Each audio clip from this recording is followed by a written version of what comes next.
अस्सलाम वालेकुम friends, welcome to किताब नगरी यूट्यूब चैनल। किताबों की नगरी में खुश आमदीद। मैं हूं आपकी होस्ट इकरा यासीन और आज मैं आपके लिए लेकर आई हूं मरियम गफ़ार की कलम से तहरीर करदा नावल डेंजरस की अपकमिंग एपिसोड के स्नीक पिक को लेकर।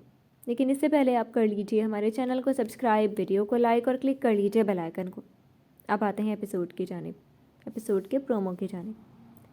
तुम सिर्फ मेरी हो अलीन। अंधेरे में अलीन के हाथ पर हाथ रखकर केक कटिंग करता वह सरगोशी नुमा लहजे में कहता। उसके कान के लू पर लब रख गया था। मुकाबिल की गंभीर लहजे और गर्म सांसों से सांस रोककर खड़ी अलीन उसके लम्स पर जी जान से कपकपाई थी। एक सेकंड लगा था उसे ये लम्स या आवाज़ पहचानने में। वह अपना हाथ छुड़ाने की कोशिश करती अंधेरे में नाकाम ठहरी थी। सालगिरह की बहुत बहुत मुबारक हो हॉटी। हॉल के अंधेरे में चमकते अलीन की ड्रेस की बीड्स की रोशनी में वह उसके खौफ से नीम वो लबों पर फूंक मारता मुस्कुराया था। बहुत खूबसूरत लग रही हो इसी ड्रेस में। तुम्हारे जिस्म की खुशबू बहुत दिलनशीन है। एक बात जहन नशीन कर लो, तुम सिर्फ मेरी हो, सिर्फ मेरी। मैक। इससे पहले कि वो खौफ से बेहोश होती कि हॉल लाइट से रोशन हुआ था, मैक को देखती वो खौफ से उसे पुकार गई थी। ये क्या, तुमने केक भी कट कर लिया, इंतज़ार भी नहीं किया लाइट का? इससे पहले कि वो कुछ कहती पार्टी में आई लड़की ने कटिंग हुए केक को देखते कहा था, जिस पर मैक ने भी उसे देखा था।